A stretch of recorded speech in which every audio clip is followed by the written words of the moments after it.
So starting group 16 elements: oxygen, sulfur, selenium, and tellurium. Group 16 means that you have 6 electrons on valence outer electron shell. You need 2 more to have octet, so possible oxidation number will be -2. Otherwise, you can remove all 6, but not from oxygen. You can remove them from sulfur, selenium, and tellurium. The configuration is Ns2 and p4, so you can remove 4 electrons from p orbitals, so oxidation number 4 can be expected. I will start looking at this group with oxygen. Now, some physical properties. Oxygen is an outlier in the group, as it was true for all the previous groups. It's colorless gas at room temperature. Sulfur, selenium, and tellurium are solids. When sulfur is highly resistive molecular compound, selenium and tellurium have reasonably good conductivity.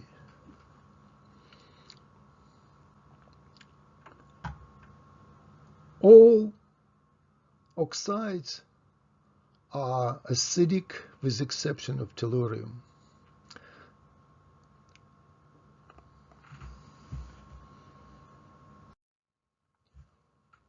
Oxygen-oxygen bonds are relatively weak, 142 kilojoules per mole, twice weaker than carbon-carbon bonds.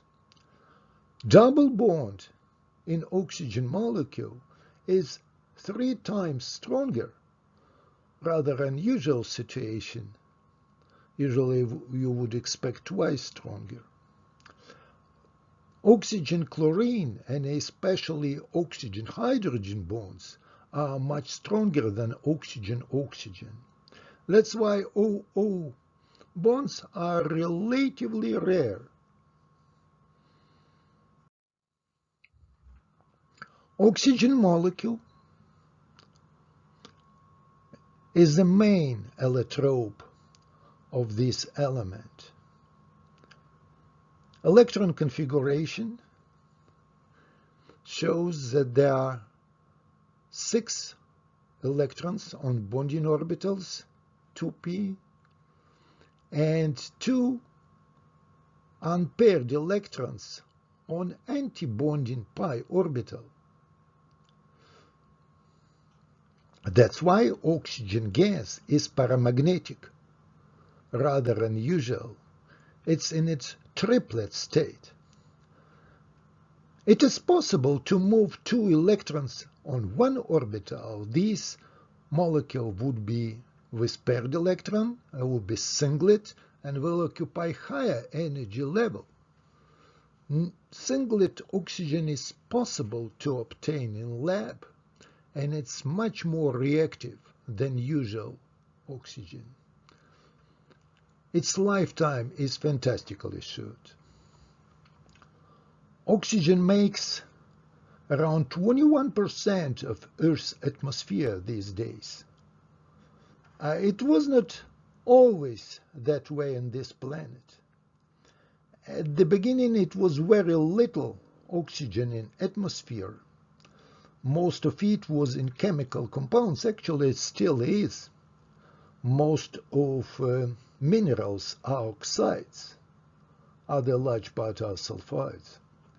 Now, after some time,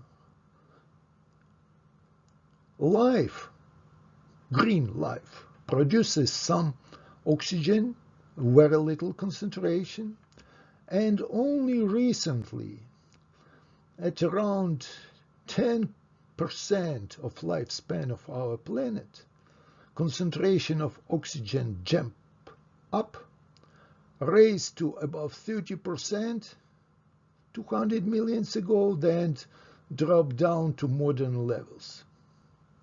So we are in oxygen world, and this highlights the importance of these elements on the planet of Earth.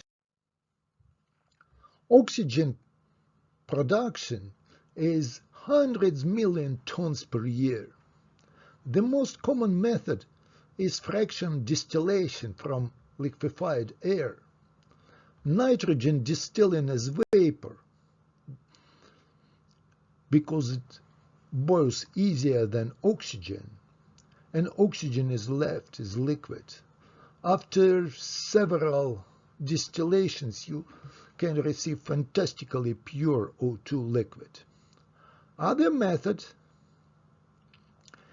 is producing a stream of clean air running through zeolite molecular sieves, which absorbs nitrogen and delivers gas stream that is 90 to 93% oxygen. Then this process is reversed, so nitrogen is washed out at low pressure and zeolite sieves can be reused. Membrane technologies provide a much lower energy approaches for separation. Polymeric membrane can operate at ambient temperature, produced oxygen-enriched air at 25–50% of oxygen. If you are using ceramic membranes at high temperature, you can get 90% or more oxygen, relatively inexpensive. It's possible to make oxygen by electrolysis, but this process will take much more money and energy. There is another isotope of oxygen, which is ozone O3. This is bent molecule, can be described as oxygen, oxygen plus, oxygen minus. Remember that oxygen makes always 2 bonds, oxygen plus can make 3 bonds, and oxygen minus 1 bond.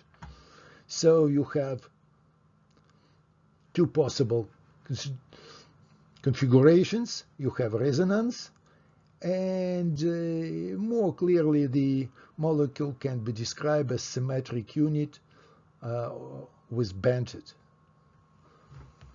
geometry. It quickly decomposes at room temperature, several minutes. It's very reactive, much more reactive even than oxygen itself.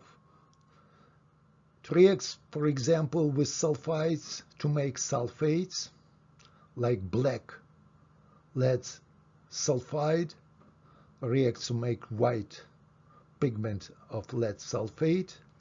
It can oxidize metals to unusually high oxidation numbers. For silver, oxidation number usually will be 1, so you'll have Ag2O, but with ozone you are going for 2 AgO, unusual. It looks slightly different when liquid oxygen is pale blue, liquid ozone is dark blue. Both liquid oxygen and liquid ozone is fantastically dangerous liquids because they can react with practically anything, and even at room temperature liquid oxygen can cause explosion on contact with organic matter or many of metals. Most of metals are stable on this planet just because they are covered of thin layer of oxide. Same is true for silicon, for example.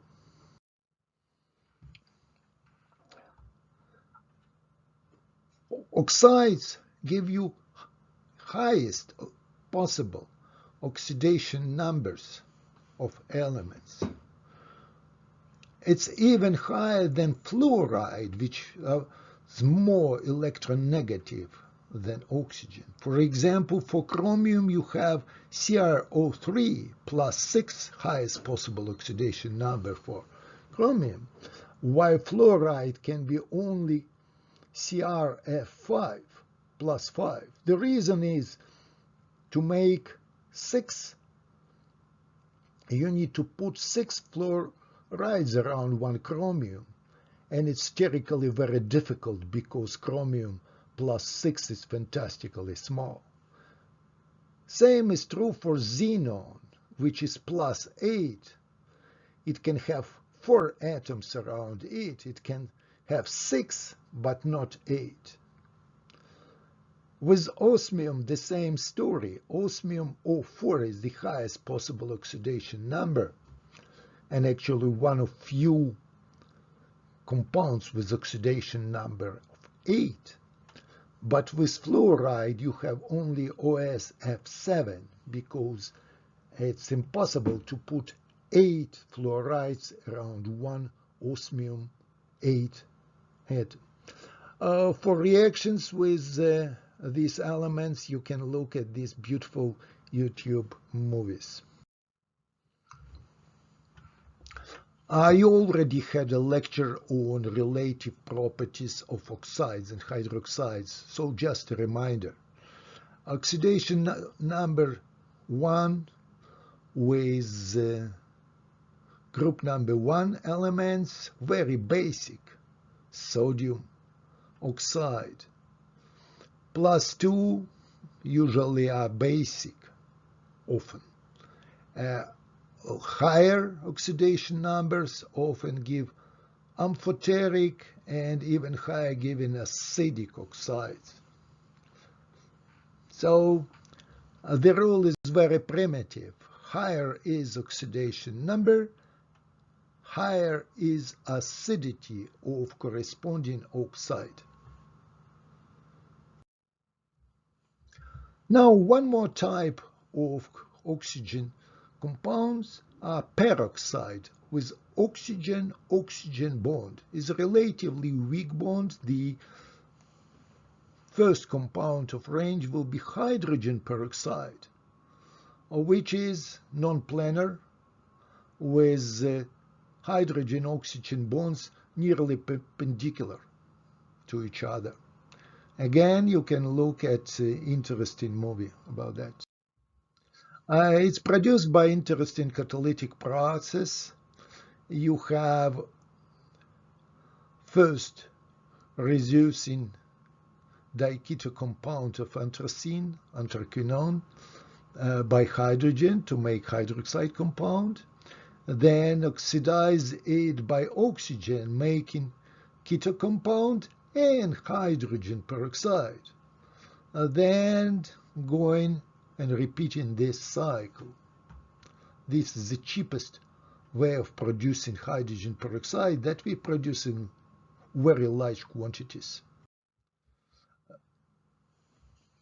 Peroxides can be different nature. They can be replacing 2 oxygen atoms around one central atom, or make a bridge, like peroxide disulfate, 2 sulfates connected with OO bond, like here. It's very helpful oxidizing agent. You can have peroxide monosulfate, so just 3 oxygens and peroxide group. There are plenty of compounds of this structure.